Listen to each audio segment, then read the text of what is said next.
Hi there, I'm Andrea Koppel, and it's time for coffee, the podcast where you get to hear firsthand what the jobs and careers that interest you the most are really like. Hey there, Java junkies. Welcome to another episode of T4C. If you've ever thought about going into the family business, or if you're interested in architecture and design of buildings and furniture, then you are definitely going to want to listen to the insights and expertise of my next guest, who is a founding partner of the internationally acclaimed architectural firm Jacobsen Architecture, which he founded with his dad, Hugh Newell Jacobsen. But before I let Simon Jacobsen take the mic and educate us all, I want to make sure that you've signed up for the Java Junkies Journal. That's our weekly newsletter that we blast out bright and early Monday mornings to give junkies the inside scoop on the 5 episodes we're going to be dropping that week. Just head over to the Time for Coffee website. That's time4coffee.org and sign up.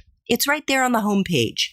Now grab your mug and take a chug of a delicious caffeinated brew, because it's time for another caffeinated career conversation. And I am really thrilled to introduce my next guest, because even though we are in very different industries with very different backstories, we do have one thing in common, which I will share later in this episode. Simon Jacobsen is a founding partner of Jacobsen Architecture and was recently inducted into the Architectural Digest magazine's 100 Hall of Fame. And the firm that Simon founded along with his dad has received over 140 awards in design, architecture, and interiors. Among their projects and renovations around the world, the Smithsonian Arts and Industry Museum, Georgetown University's student housing, the University of Maryland's Alumni Center, the West Expansion and Infill Project at the U.S. Capitol here in Washington, D.C., the nation's capital, Le Hotel Talleyrand in Paris. That was a renovation. And of course, extraordinary homes, which they've built all over the world for some very lucky people. It really is extraordinary. Simon, welcome to Time for Coffee. Are you sufficiently caffeinated and ready to go?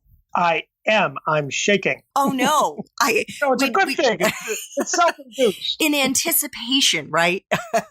Yes. So, Simon, your firm designs iconic buildings. Anyone who has seen a Jacobsen home or building should be able to recognize it immediately. Can you please describe for Java junkies who are obviously listening and don't have the benefit right now of the visuals, what that architecture looks like? Well, thanks for having me, Andrea. Our process in how we design buildings is what differentiates us perhaps from other design firms, is that when we design a building, we are also charged with designing the interiors as well. And that often means the furniture and selecting art. And we're involved in this very immersive experience of all of the owner's objects and lifestyle. And so when we design the building, we're actually design the furniture layout first, and then we build the buildings around them. And that's why they have this unique exterior presence about them of being, as some say, pavilion style. Each room has its own building, if you can imagine that. The kitchen is not sharing some room with the dining room. So if you can imagine that, you have a series of many little pavilions that makes up almost like a village rather than a monoblock building. I've read that your homes and buildings want to emphasize clean lines and pristine walls. What does that mean? Well, if you think about our type of client and our ideal client, there are people with serious art collections. So many of our spaces on the inside look like they could be an art gallery themselves. But we don't employ many of the bits and pieces that other people put in their work, such as crown molding and base molding and gutters on our building. Our buildings are designed with a very high level of technology where they don't leak. And we use these advanced building systems so we don't have to use those other devices that really clutter up the visuals of the spaces and the forms of the buildings themselves. So when you say you're employing technologies, how long have these technologies been around and what are they?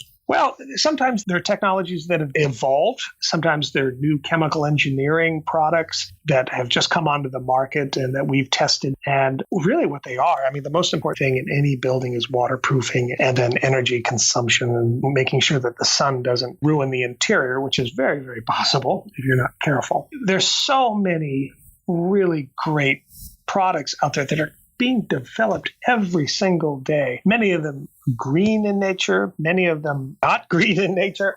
You select them based on the merits of what the project is, but it's changing the way that buildings are being designed and built. It used to be that brick was the most sustainable building material. Who would have thought that it's glass now? Yeah. And how has it become glass? Glass has become such an amazing technology. One, it's incredibly strong. If this was in the 1950s and said, we're going to build glass railings to prevent people from falling over the edge and we're going to make them out of glass, they would have put you in jail. Now we build roofs and walls out of this incredible material. And we've learned so much about glass, about how it works and how gravity affects it, temperature affects it. And science has really played a huge part in heading off the problems that used to be there. But there's many more amazing things other than glass. But it's how they all come together in a piece of architecture that just blows my mind every time I think about it. So looking at some of the Jacobsen homes, and I highly recommend that Java Junkies go onto your website or just Google some of the amazing homes in particular that you have built around the world to get a sense of how unique they are. And I know, Simon, when I say I know, I have a sense that the process of developing the buildings that you now see in these pictures is something that just takes years. Can you walk us through a bit of the process of what is actually involved in siting and building and developing these magnificent structures? Sure. The most amazing thing about this profession, and I encourage everybody to become an architect or a designer, the thing to remember is that it all starts with a phone call or an email. And you may get that email on your phone while you're driving or you're between meetings and you pick up the call and there's somebody there on the other line that you've never met. And they want you to design their house, their lifestyle, how they're going to retire and how they're going to entertain their children on holidays. And there really is no greater honor, in my opinion, than being asked that. And the rush is really quite something. You have to remember that we're almost, as Philip Johnson would say, we're making heavy clothing. We're like a very serious tailor where we have to meet with the owners of this future building and design it exactly around them. Everything from their shoes to do they wear French cuffs? Or, which affects what kind of closet they have, how many dogs and what happens when they come home from the supermarket. Where are they putting their stuff? Does Mrs. Client, is she going to put her purse down and is she going to want to charge her phone right away? Or is there some other way we're going to charge that phone while she's still carrying groceries? Everything is thought about that way. Are they right-handed or are they left-handed? Does Mrs. Owner put makeup on at a desk or does she do it in the car? Things like that. Those are lifestyles that have to be designed that really stay with a person until they're deaf. And so the houses are truly custom in that way. I have actually read something, Simon, that I believe you were quoted saying, and it was that people look good in our buildings. I have never heard a building described as if it were an accessory or a couture item of clothing, but that is actually the way that you were just talking about it a moment ago. Exactly. Spaces are designed for not only, Thanksgiving and holidays, but they're also designed for entertaining. And when the owner walks down the stairs and has a glass of champagne in her hand, we take into account who's going to be looking at her and how, and what's going to be in the background. And it is very much like that. And then you combine that with our scientific approach to how we light rooms and spaces. We light them like candlelight rather than just lighting things. And we light objects specifically rather than general lighting. And then those lights are able to, as the sun goes down, those lights will dim as well. You just have this feeling of timelessness when you're in a well-planned space. There's another quote that I read that you gave about how architecture and design is something that is a slow process whose results are seldom noticed. It has been said that good detailing should never show the agony it took to produce it. Do you really mean agony? Yes, I do. I'm not the person that said that. It was Hugh Newell Jacobsen, my father. And he is absolutely right. And that is very much what we do day to day. To design a building where everything is hidden and there's no fluff, and how it turns a corner with no corner boards or base molding, or it takes an incredible amount of effort in the studio here to design it. Given that that's an unintuitive thing to do anyway, the builders that build these houses are very talented, but their knee-jerk reaction is to want to build it the way that the house that they grew up in. And then we come along with all of these sheets of drawings and our Gucci shoes. And we look like the IRS getting out on a job site. And we have to roll out the drawings and explain, now, this is how this goes like that. And this is it's going to look like this. We show them photographs of where we've done it before. And they go, oh, I see. And yeah, you have to have that attention to detail if you're going to do critical work. Otherwise, it's just the stuff you see on the side of the road.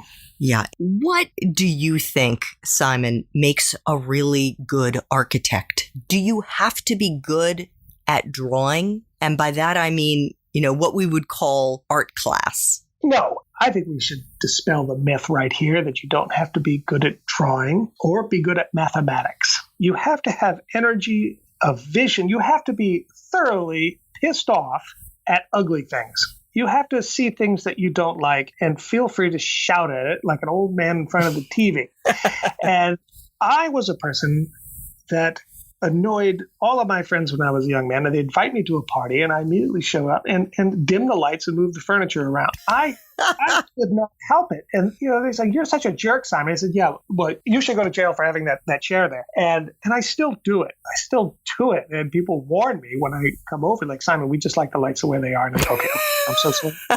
But I think a person really has to not accept the status quo. 90% of the world's worst buildings were designed by 100% of the world's worst architects and designers. And it takes just as much effort, time, and money to design a piece of caca as it does to design a beautiful, meaningful structure that is going to inspire people. So you have to be passionate about wanting things to look a certain way. My personal residence is not really something I wish for my clients, and I don't often take potential clients there because it's so stark and it looks like where Dr. Evil lives. But, you have to be careful about showing people that because you'll typecast yourself like Lassie. And But what does that mean? It looks like where Dr. Evil lives. What is that supposed to look like? My house is all white. There should be a bald cat running through there any moment. And, but that's the way I want to live, and that's the way I want my family to live. And even my children's friends come over, and they say, well, when is your furniture getting delivered? Every house we do is very sparse and formal and in its gallery-like interiors with great art and everything. But there's a tremendous amount of hidden storage behind secret walls. I mean, it's grotesque because if we don't provide that for them, they're going to leave it out on the floor. As Hugh Jacobsen likes to say, if you put your shoes away under the bed, I failed. Yeah, because he wants there to be a place for everything, every part of your life. Exactly. And how many projects are your architects juggling at any given time? Well, each architect carries 3 projects in different stages. And the different stages are, one may be a schematic design for a house, and there's some schematic development involved in that. And schematic means just a series of series of lines and shapes, and there's not a lot of meat to it. And then the other projects he may have is one is finishing up, or she has a project that's on hold or is going through some kind of legal review or something like that. So we carry between, depending on our workload, it's as few as 5 and as many as 25 to 30. Oh my gosh. I know, Simon, we touched on this in the Espresso Shots episode, which will be airing at a different time from this. So if you could please share with Java junkies who want to break into the architecture and design world without any experience, how can they get their foot in the door? Well, that's the hypocrisy of the profession of architecture, because when students get out of school, they don't have any experience. They've been taught to think a certain way from very good schools to maybe not very good schools. And there isn't a lot of broad openings for people without experience in the business. So it's important, and many firms like ours try to really bring them in and use them at the skills that they have, that they've been taught in school. The last thing we want to do is have somebody move to Washington, D.C. from Kansas City, and they're going to be filing and taking out the trash. I mean, that is just a waste of talent. So we really try to emphasize their skills in rendering, where they've been taught in school to do these, using this amazing software to make these photorealistic projections of our building that we can then show, city council members or private clients for a real working job. And that is a really great way to bring somebody in, because they have to read architectural drawings and work with the project captains and project architects, and they get a lot of experience, and then they really see how the building comes alive by their own hand. I would also say that having a good amount of energy and being that person that really wants to put your foot in the door so it doesn't slam on your face, and always let principals know you're there and you're that person that's always standing in front of them, who's going to just be seen, and you're not that person that's hidden away in a 75-man office in the back. Yeah. So look for ways to make yourself useful. Yeah. And one of the most important things we receive, just like many architecture firms, we get incredible resumes from all over the world. We probably get about 7,000 a year. They come in through email for the most part. And some of the biggest mistakes that I have seen, say they're applying to Frank Lloyd Wright's office, right? And they say, to whom it may concern. Well, there's your first problem right there. Why don't you say, dear Mr. Wright? Architects and designers are people who really have a huge self-interest and are often very proud of their accomplishments. And if a person is going to be applying to their firm, it's so easy for them to just research from that architect or designer's website their accomplishments and talk about them. And you don't even have to be telling the truth. You're just trying to get in the door. And you could say things like, dear Mr. Wright, I admired your work ever since I was a baby in the house that you did in Chicago. I grew up across that house, and you had tea with my mother. That establishes a personal context with the person that you're looking to get a job with. But putting to whom it may concern or dear hiring manager, they won't even open it. I guarantee it. Oh my goodness. Well, I hope Java junkies are paying attention, because that is some fantastic advice to help personalize and customize the way you do your homes, Simon, the letters that they're sending you. Simon, I want to flash back for a moment to when you were an undergrad at Bradford College. You were a liberal arts major, and you and I spoke before we started this recording, and you were telling me some things about Bradford and about your undergrad experience. Could you share that with Java junkies? Sure. I went to Bradford College, which was a liberal arts school north of Boston on the New Hampshire border. It was a school that lent a great deal of assistance to people with dyslexia, which I certainly was. And I went to a boarding school prior to that, which specialized in people with learning challenges like myself. My father is a hugely celebrated dyslexic architect. And we've often spoke and agreed that if he didn't have dyslexia, we'd probably be some of the most boring designers the world has ever seen. And when we examined the causes of that, or the root of where that comes from, it's because people with learning challenges often have to be unconventional in how they approach and how they survive school. And this is extremely handy when it comes to the profession of architecture, because you have to be unconventional almost all the time to get things done. So I was in Bradford And I just felt I had learned the tools that these special schools had given me, including lab school in Washington, D.C., where I went for 9 years, that I had enough trickery up my sleeve to go to architecture school. And I was right. And they threw me out the first year I was there because I missed 1/10 of a point and I got myself back in. I stupidly applied to a school where you required a 4.0 to stay in. But anyway, I stayed in. Oh my gosh. Yeah. Well, what do you mean I need a 4.0? Anyway, I got myself back in with some extra credit work. But we had to do all these unconventional things to get us through it.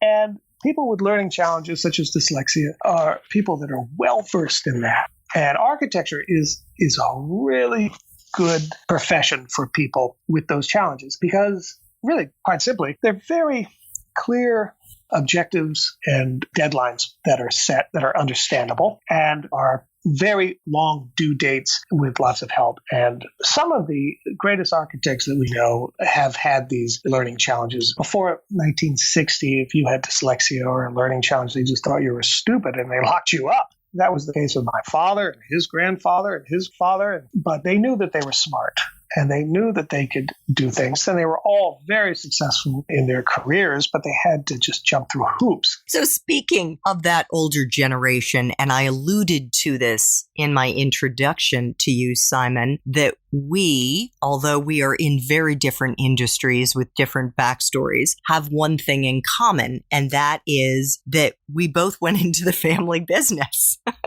We did. And Andrea, I remember watching you on CNN, I think when you first started out, and I was a huge fan of your father, and I saw you at the State Department. I go, I know that's Ted's daughter. Yep. Well, that wasn't when I was just starting out. Actually, I had been in local radio and also in local television before I got to CNN. But for those Java junkies who may not know, my father is a very famous journalist whose name is Ted Koppel. And it was something that I really was not comfortable talking about while I was a journalist. And I'm interested for you, Simon, what it was like and what it is like being in the same profession with a very, very famous dad.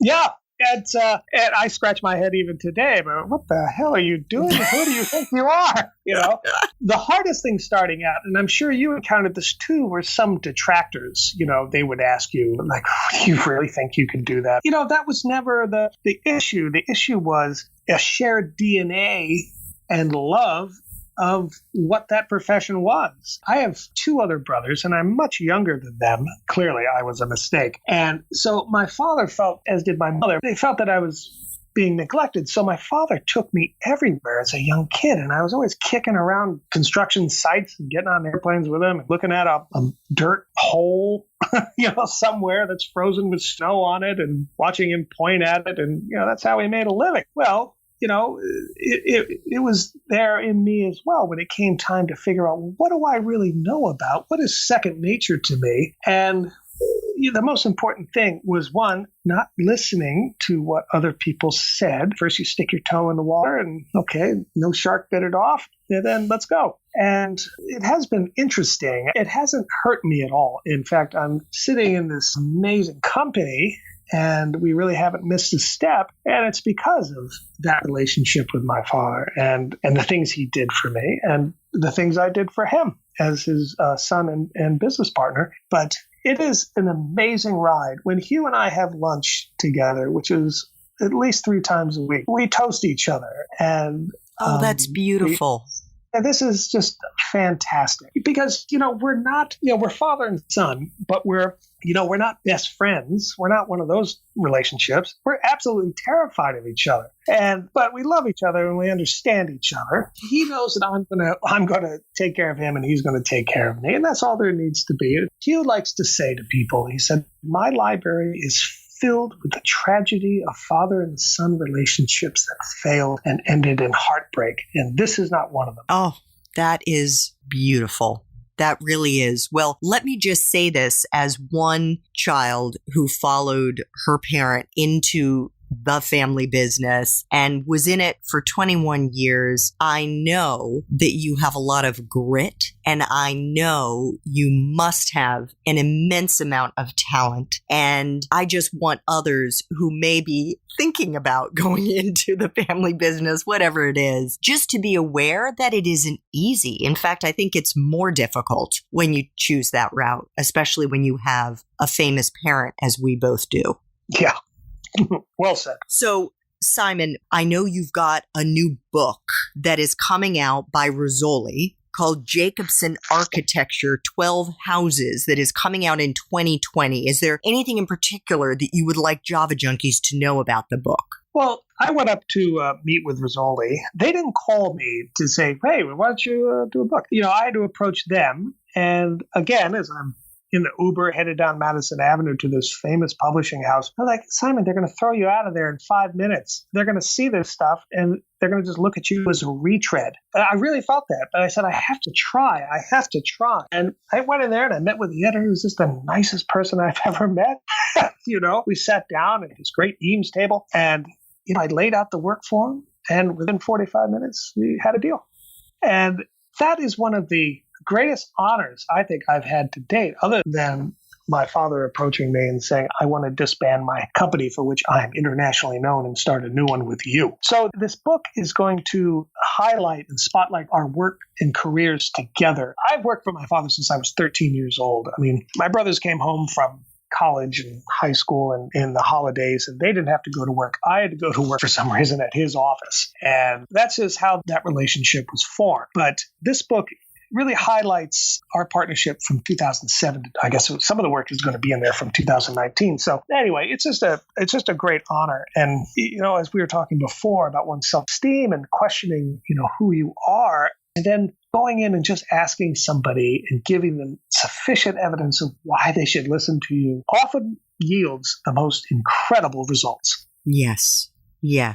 Simon, I have two final questions for you, one of which is a question that I try to ask all my guests, and that is to share a time in your professional life when you struggled, whatever the reason being, and how you managed to persevere and come through the other side. Well, one part would be the mathematics required in graduate school, in a school that required a 4.0. Trigonometry and calculus, advanced geometry and algebra. These are all mathematics I never had. So I had a great deal of memorization to do, and I got by with a C minus. And I was very grateful for the generosity of that professor. But at that point, I'd come all this way, and I'm going to blow it and not have a degree, and all those detractors were going to be right. Well, they were wrong. And they were wrong by C minus. And that was tough. And I really didn't want to go back and have to repeat any of that. But there are challenges in anybody's career. And I have met some of our clients who are really true captains of industry. And they didn't get there because they gave up. They had been knocked down, sued, run over, shot. Who knows? I mean, they've done it all, but they all got themselves up and brushed themselves off. And you can see it. You see the bite marks on these people. And it's, you can read about them because they're somebody's. And you just can't believe, one, you've got to work for them, and they are who they are, and they got through that. You persist. You simply must persist. And people, they say sort of casually, hey, Simon, how are you? And I say, I persist, and I mean it. And they go, ha, ha, ha, whatever. But I actually do mean it. And then the next day the sun comes out, and never look back. Just never look back. Well, thank you for sharing that. Final question. If you could go back to Bradford or to another college and do it all over again, Simon, but based on the wisdom that you have now, what advice would you give yourself? Well, I think everybody has to ask themselves, if I could go back to college, I think there are a couple things I could have said and done that would really make me more popular with girls. There were so many people I admired in school simply because of their charisma and their confidence, and they didn't have any baggage. I was 18, 19, 20. I was like a not fully formed chicken. And I was a young man, and I just wish that I was more careful in my personal relationships with people because, the people you meet in school and the people you meet when you're younger, they're the same people you're really going to know for many, many, many years. And just don't take personal relationships for granted. Really nourish them and let people know how you feel about them.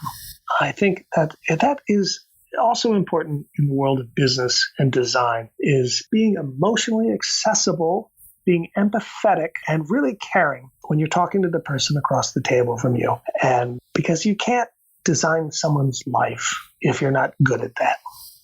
I love that. I would just add, I think that's just a wonderful way to live your life in general. I think being a caring, empathetic person makes the world a better place. I really do. Yeah, I wish we had more people like them in Washington. Well, yeah, that's a whole nother conversation. Simon, I just want to say you and your father have made this world a much more attractive place as a result of the incredible work that you're doing. And we look forward to the Jacobsen Architecture 12 Houses book that's coming out in 2020 by Rizzoli. I want to thank you sincerely for making time for coffee today with me and the Java Junkie community. It has been such a pleasure speaking with you.